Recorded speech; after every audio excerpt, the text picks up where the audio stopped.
Bienvenue à la grande interview du groupe Le Matin. Notre invité d'aujourd'hui est un ingénieur converti dans la politique.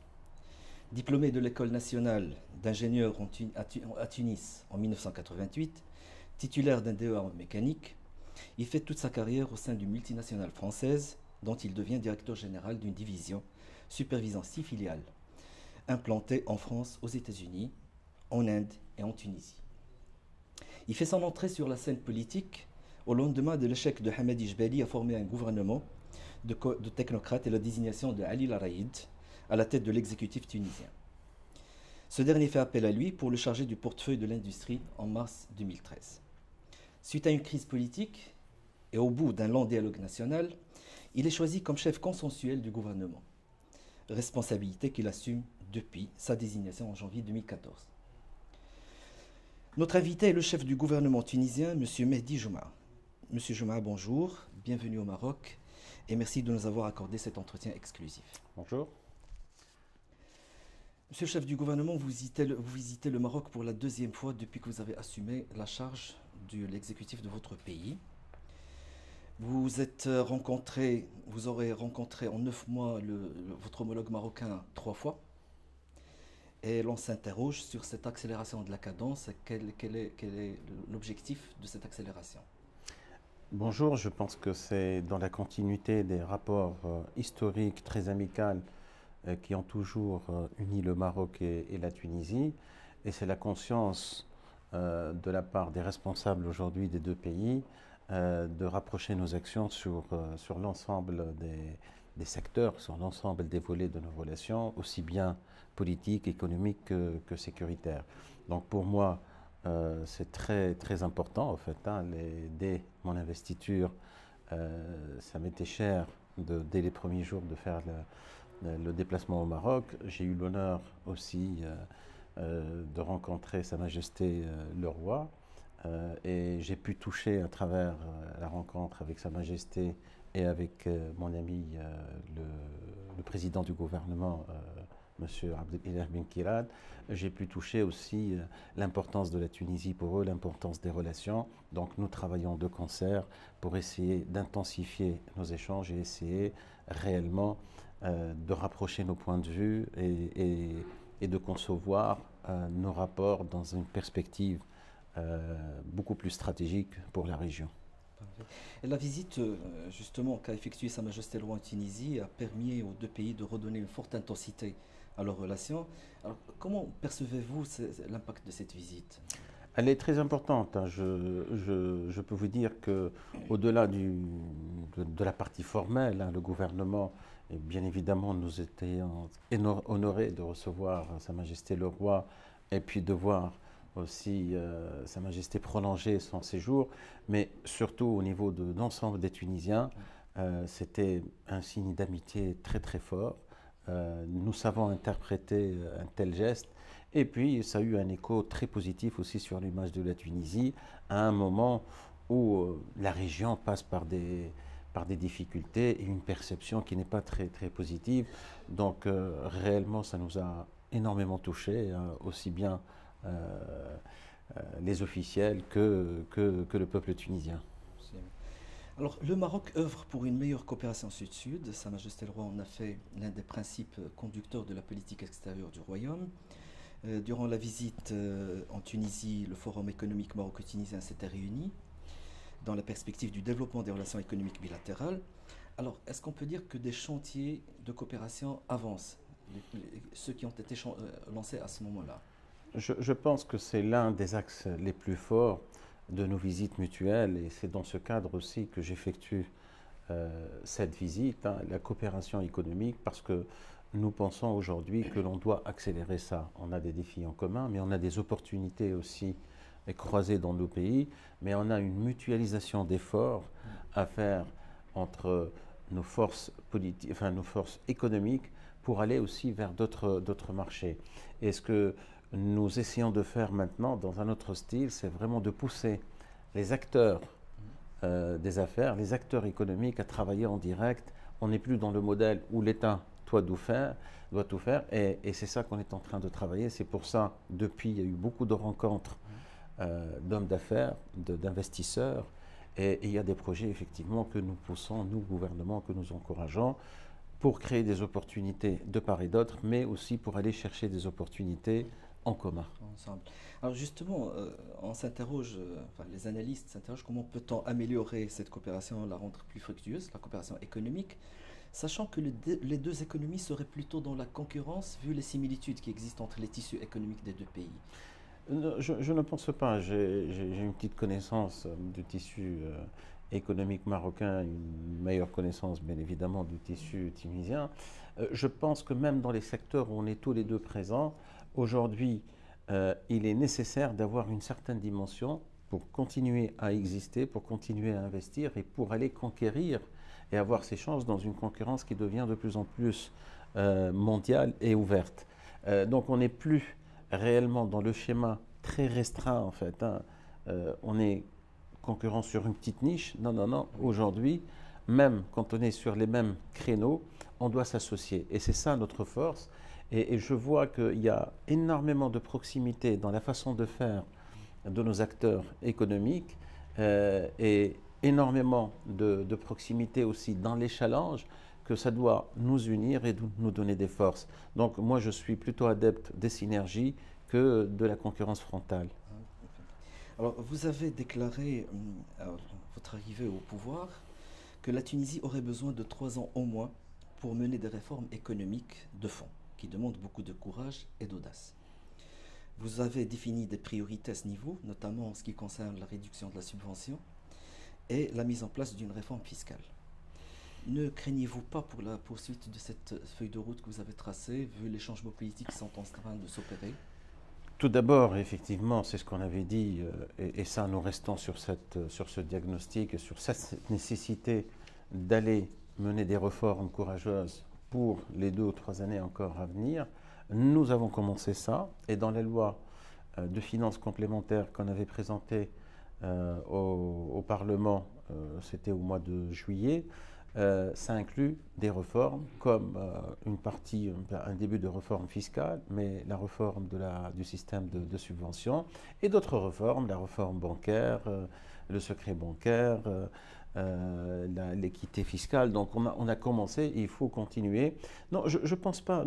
Je pense que nous rentrons dans un nouveau mode de fonctionnement politique, un système politique où ce qui est important en fait, avec l'alternance des gouvernements, c'est d'assurer la continuité de l'État.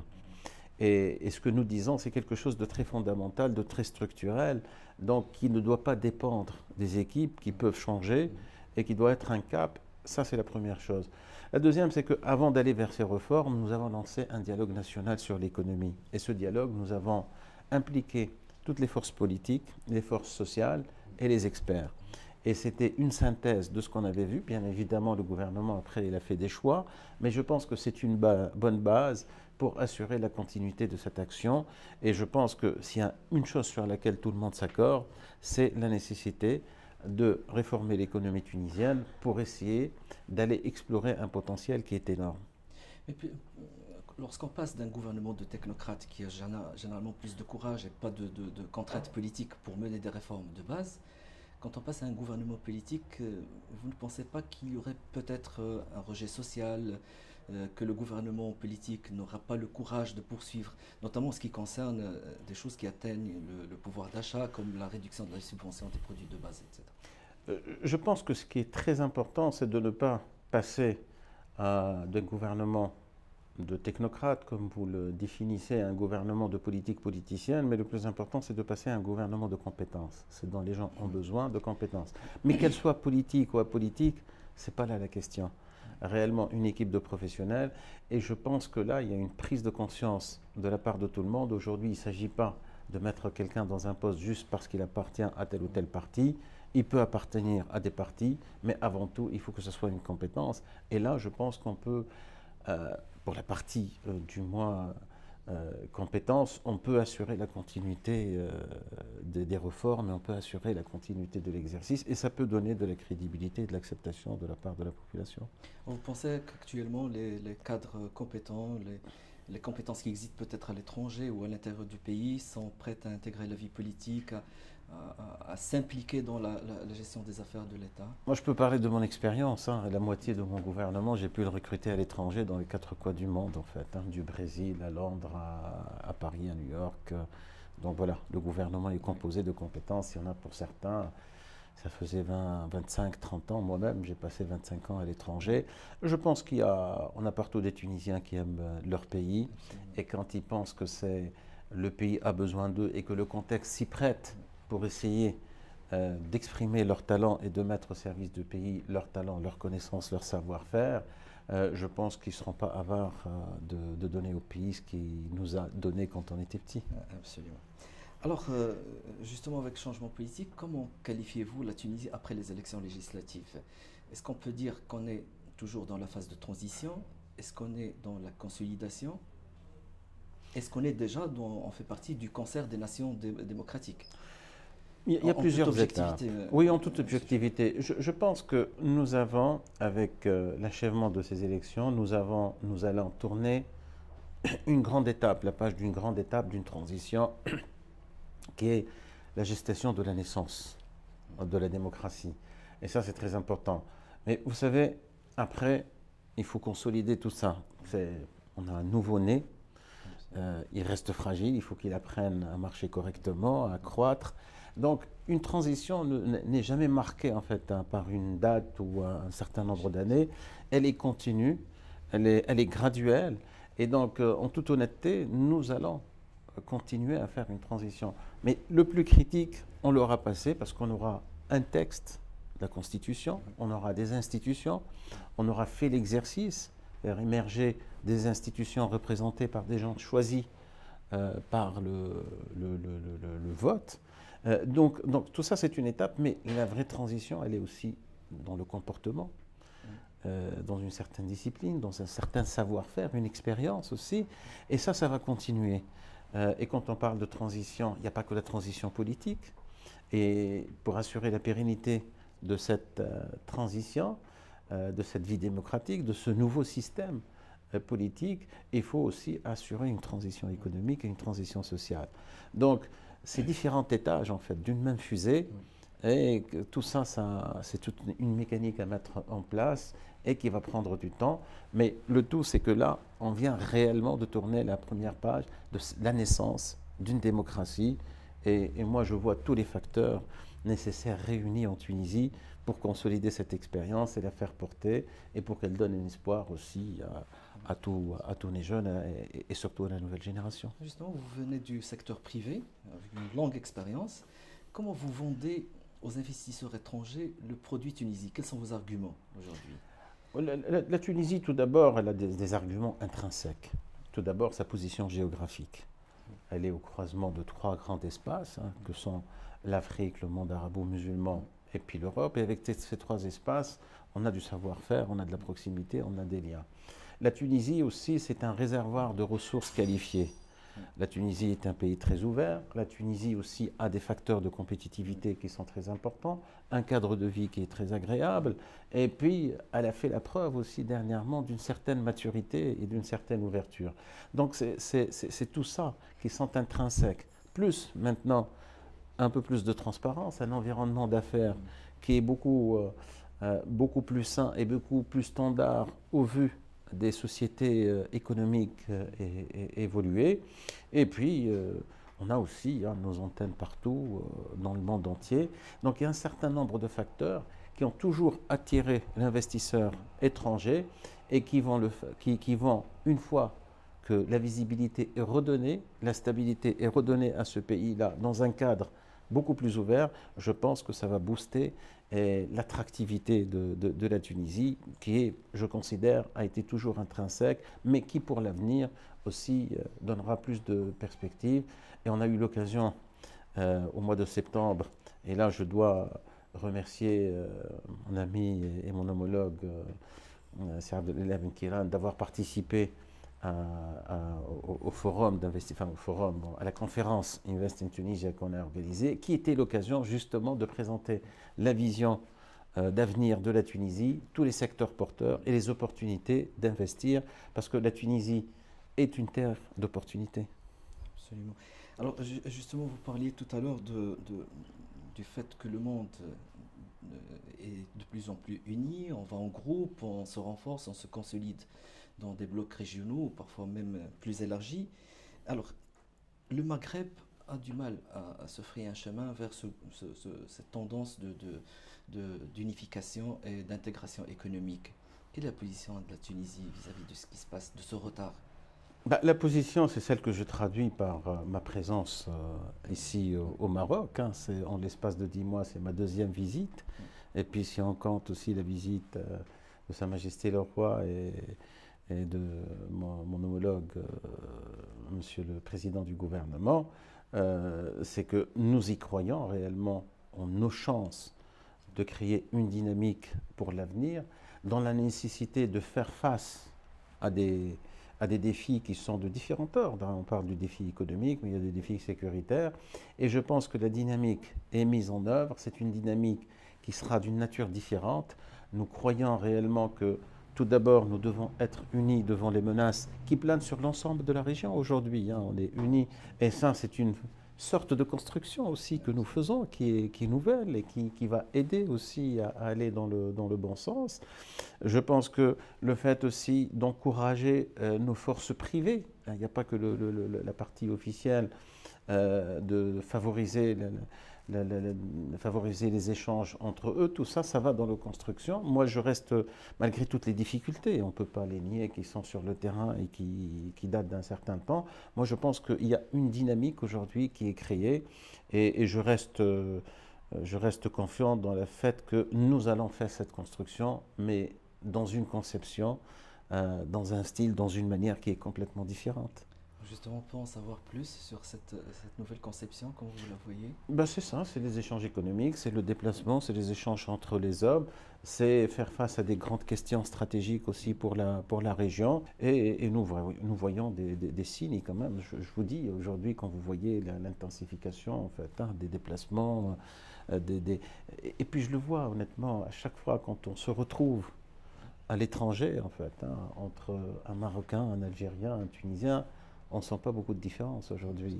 Mais réellement, on se sent unis dans beaucoup de choses. Ce n'est pas qu'une union aussi morale, culturelle, historique, c'est aussi une union d'intérêts qui est très importante. Et c'est ça c'est à travers ce prisme-là, c'est à travers ça que je vois cette dynamique et cet avenir pour la région. Alors, venons-en maintenant à l'instabilité régionale. La Tunisie se trouve au cœur d'une région qui est marquée par l'instabilité. Il y a ce qui se passe au Sahel, il y a cet armement qui circule un peu partout. Vous avez un voisin qui a du mal à reconstruire l'État et à sécuriser ses frontières. Donc vous héritez d'une responsabilité unilatérale, si l'on veut, c'est de sécuriser vos frontières à l'est avec la Libye. En même temps, il y a des infiltrations de terroristes qui s'opèrent à l'ouest. Et là, il y a de la coopération avec votre voisin de l'ouest. Mais comment vous affrontez ce problème? Sachant que, si vous permettez, monsieur le chef du gouvernement, c'est que l'armée tunisienne et les services de sécurité tunisiens n'étaient pas habitués à cette guerre contre des mouvances terroristes. Tout à fait. Nous faisons face depuis maintenant quelques années, depuis la Révolution, à une menace terroriste qui n'était pas vraiment identifiée, qui était latente, mais qui s'est manifestée depuis maintenant 2 ans et demi. Depuis 2 ans et demi. Effectivement, la Tunisie n'a pas d'habitude, en fait, hein, il n'a pas de tradition dans ce domaine. C'était un pays qui était connu pour son calme, sa paix sociale. Il était loin de tout ce qui est extrême et encore moins de tout ce qui est violence, et surtout violence armée. Depuis, les choses ont changé. Ces terroristes, ils ont profité de l'affaiblissement de l'État suite à la Révolution. Ils ont pu gagner du terrain, mais les choses sont en train de changer complètement, l'équation est en train de changer. Nous avons fait ça en plusieurs étapes, hein, 2 grandes étapes.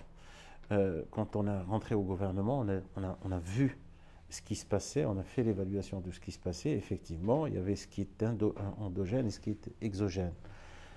Donc on a commencé par travailler à l'intérieur. L'intérieur, c'était réellement de préparer et d'aider les services de renseignement à aller en toute vitesse vers une efficacité et intégrer cette dimension terroriste qu'ils avaient bien commencé, mais qui était un peu affectée par la révolution. Et là, de ce côté-là, ça a été renforcé. Et d'une manière générale, on a travaillé sur l'ensemble de nos forces de l'ordre, plus l'armée, pour essayer de leur donner les moyens, la motivation et l'organisation nécessaire pour que ça devienne des institutions fortes et garantes de la sécurité de l'État. Et c'est ce qui s'est produit réellement. C'est pour ça qu'on a réussi à démanteler pas mal de réseaux, on a réussi à faire face, bien que de temps en temps on reçoive des coups, mais c'est comme dans une guerre.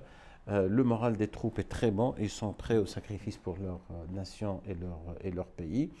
Et pour ce qui vient de l'extérieur, bien évidemment, il y a ce lien logistique, c'est ce qui explique la présence du terrorisme. Aujourd'hui, c'est un lien logistique essentiellement avec la Libye et un lien financier.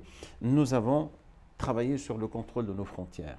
Et là, nous avons fait un grand pas, parce que réellement, nous contrôlons de mieux en mieux les flux, que ce soit les flux de marchandises, les flux d'hommes, mais nous savons que le feu est encore dans le voisinage et que nous faisons tout ce que nous pouvons, surtout sur le plan diplomatique, l'aspect sécuritaire, mais sur le plan diplomatique, en coopération avec tous nos amis de la région et d'ailleurs, pour essayer de contenir cette situation.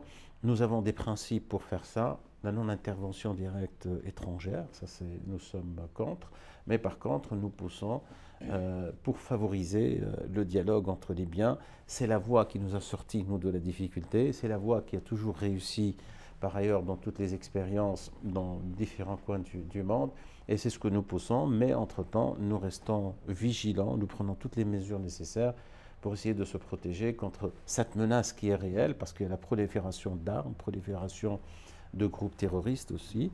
Et dans nos rapports avec les Libyens, nous accueillons beaucoup de Libyens. Nous avons une solidarité sans faille avec le peuple libyen, bien que nos moyens sont limités, mais en même temps, nous prenons les précautions nécessaires et la distance nécessaire pour ne pas travailler et rester à l'écart, et plutôt faire le nécessaire pour essayer de contenir tout ce qui est action violente, action terroriste. Donc, si j'ai bien compris, monsieur le chef du gouvernement, vous êtes pour une coopération interrégionale plutôt qu'une intervention étrangère.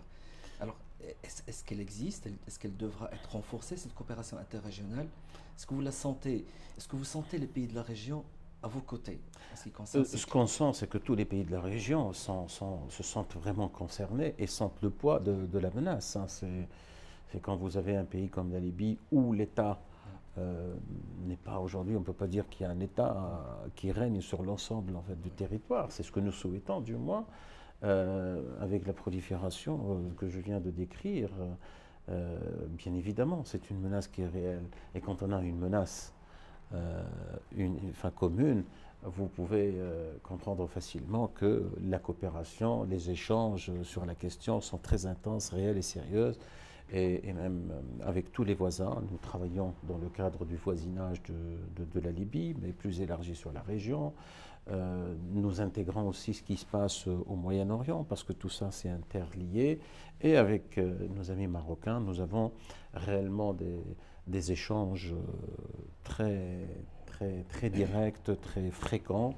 Et j'ai eu l'occasion de discuter avec mes homologues et même d'avoir l'appui de Sa Majesté le Roi pour essayer de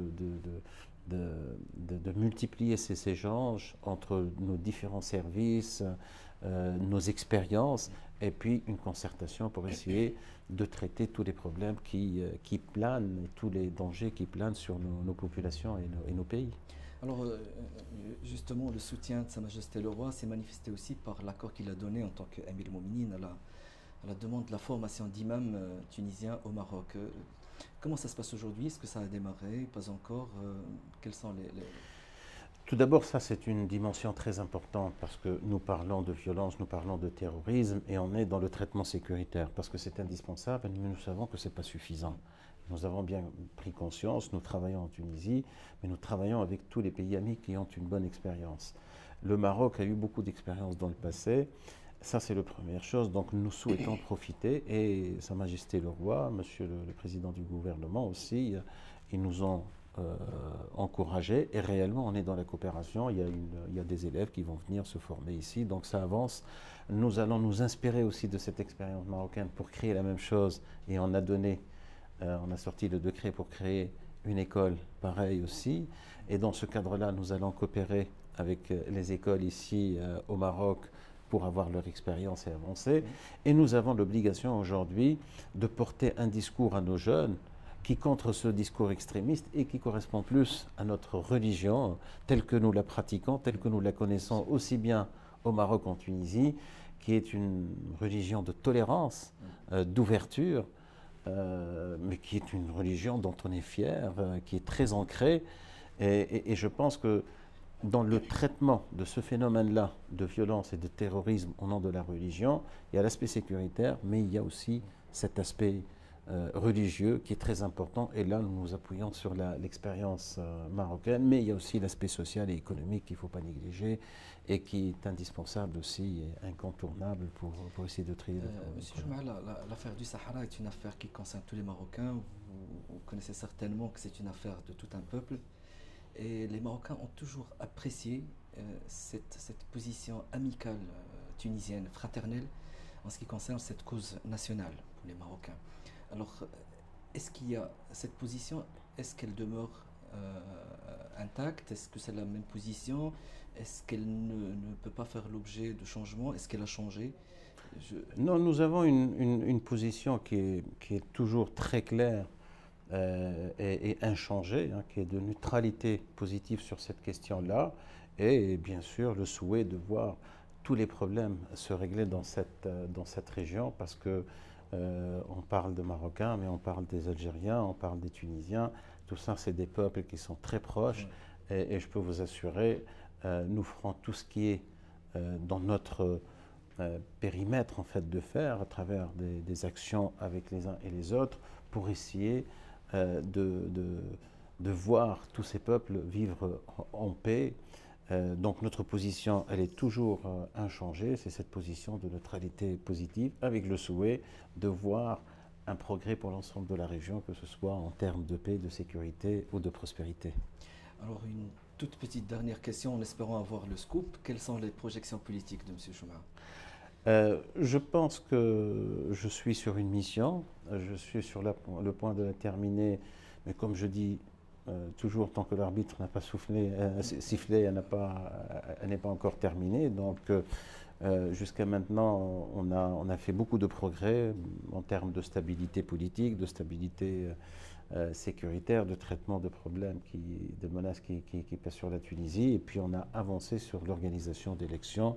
Les élections parlementaires se sont très bien passées dans un standard apprécié par l'ensemble des communes de la communauté internationale. Donc je dois terminer les élections présidentielles et puis attendre la mise en place de la nouvelle équipe, donc fort probablement vers février-mars. Après, je vais retourner à une vie civile normale. Et puis voilà, c'est m'occuper de ma famille. Sauf si les Tunisiens vous sollicitent. Les Tunisiens ont voté. Oui. Et ils sollicitent donc des équipes en qui ils ont confiance et qui doivent rassurer les Tunisiens avec des formations d'une équipe compétente et de confiance et qui doit continuer à travailler sur leurs problèmes. Les Tunisiens ont fait leur choix et moi, je suis arrivé aussi avec des engagements de ne pas me présenter. J'ai tenu mes engagements et j'ai dit que je terminerai ma mission, je prendrai une pause. Et je pense que c'est le plan d'aujourd'hui. Hein. Je n'ai pas beaucoup d'indiscrétion sur cette affaire. Monsieur le chef du gouvernement tunisien, merci beaucoup de nous avoir accordé encore cet entretien exclusif. On vous donne rendez-vous à la prochaine grande interview du groupe Le Matin. Merci. Je vous en prie, merci.